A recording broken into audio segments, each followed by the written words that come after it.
Hello hi ఈరోజు నేను పెసరపప్పు వడ చేస్తున్నా. చూడండి ఎలా ఉంటుందో. పెసరపప్పు వడ, పెసరపప్పు ఉంటుంది కదా, పొట్టు లేని పెసరపప్పు తీసుకున్నా. పొట్టుని తీసుకోవచ్చు, పొట్టు లేని పెసరపప్పు తీసుకోవచ్చు. పెసరపప్పు వడ చేస్తున్నా. వాటర్ అన్నీ వంపేసుకున్నా. చూడండి, ఎందుకంటే టైంపాస్ ఈవినింగ్ స్నాక్స్ ఉండాలని చెప్పినా కదా, బయటది స్నాక్స్ తినబుద్ధి కాదు.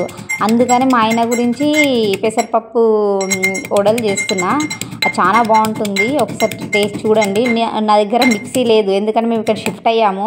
మిక్సీ మా అత్తమ్మ వాళ్ళ దగ్గరనే ఉంది. మిక్సీ తీసుకొచ్చుకోలేను, ఆ రోట్లో దంచుతున్నాను. అందు గురించి అని కొత్తగా రీసెంట్గా మ్యారేజ్ అయింది, మా హస్బెండ్ ఇక్కడ షిఫ్ట్ అయింది కాబట్టి ఇక్కడికి వచ్చేసాము.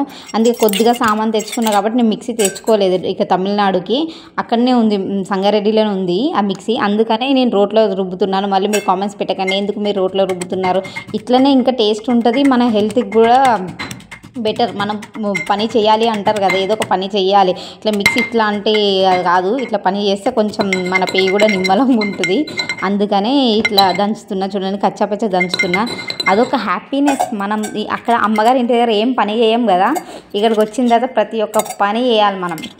అమ్మగారింటి దగ్గర ఎంత సుఖంగా బతుకుతుందో ఆడపిల్ల, వీడికి వచ్చిన తర్వాత కాలు మీద కాలు వేసుకొని అమ్మ ఇది తీసుకురా, అమ్మ ఇది తీసుకురా అంటే ఎవరు తీసుకొచ్చేటోళ్ళు ఉండరు.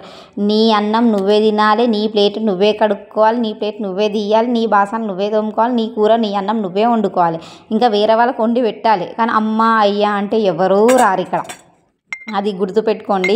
మళ్ళీ అయ్యో అయ్యో అని ఆలోచిస్తే ఏముండదు. అత్తగారిల్లు అంతే, మన పని మనం చేసుకోవాలి. అక్కడ దొరసానిలాగా ఉన్నామని ఇక్కడ దొరసానిలాగా ఉండదు. తల్లికి ఎప్పుడు ఆడపిల్ల దొరసాని, కానీ ఇక్కడ కాదు కదా. మన పని ఏంటి, మన పని మనం చేసుకోవాలి. కాబట్టి నా పని నేను చేసుకుంటా. అది చేసుకుని కూడా మంచిగా అనిపిస్తుంది. అక్కడ చెయ్యం మనం. అమ్మగారి ఇంటికి వెళ్తే సుఖంగా పండుకుంటాం కదా, ఇక్కడ అట్లా కాదు. ప్రతి ఒక్కటి మనమే చేసుకోవాలి. అది కష్టమా నష్టమా ఏదైనా సరే మన పని మనమే చేసుకోవాలి. అందుకని నా పని నేను, మా హస్బెండ్ ఈవినింగ్ రాగానే స్నాక్స్ కావాలి కాబట్టి నేను ఆయనకి పెసరపప్పు వడలు చేస్తున్నా. అది కూడా నాకు ఇంట్లో ఏది ఉంటే దాంతోనే చేస్తాను. మళ్ళీ షాప్కి వెళ్ళి ఇది ఐటమ్స్ ఇట్లా డెకరేషన్ ఐటమ్స్ ఇదేస్తే అదేస్తే అట్లా ఏం లేదు. ఏది ఉంటే దాంతోనే చేసి ఆయనకి స్నాక్స్ పెడతాను. అందుకే ఈరోజు పెసరపప్పు ఉంది కాబట్టి పెసరపప్పుతో వడలు వేస్తున్నాను ఆయనకి ఈవినింగ్ స్నాక్స్కి. మీరు కూడా వేయండి, బాగుంటుంది.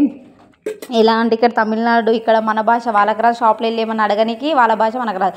అందుకే నేను ఎప్పుడు సండేనే మేము షాప్కి వెళ్తాం. ఇక్కడ సండేనే వెళ్ళి ఏదైనా అవసరం ఉంటే ముందు వీక్లీ సామాన్ మొత్తం ఒకటేసారి తెచ్చుకుంటాము. ఆ ఒక్కసారి సామాన్లలో ఇట్లా ఉంటుంది కదా, అందుకే మళ్ళీ వెళ్ళి కొత్తిమీర తీసుకురావాలి ఇట్లా ఎవరు తీసుకొచ్చే వాళ్ళు ఉండరు.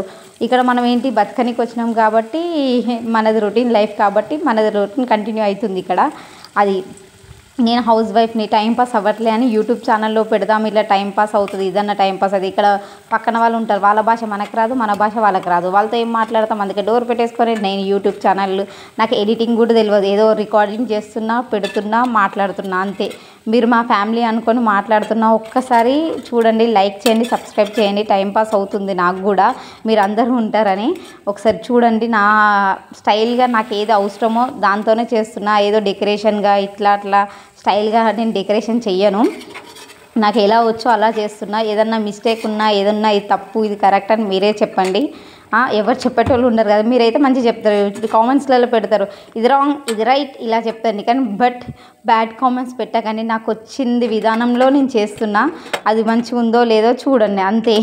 మీరు ట్రై చేయండి.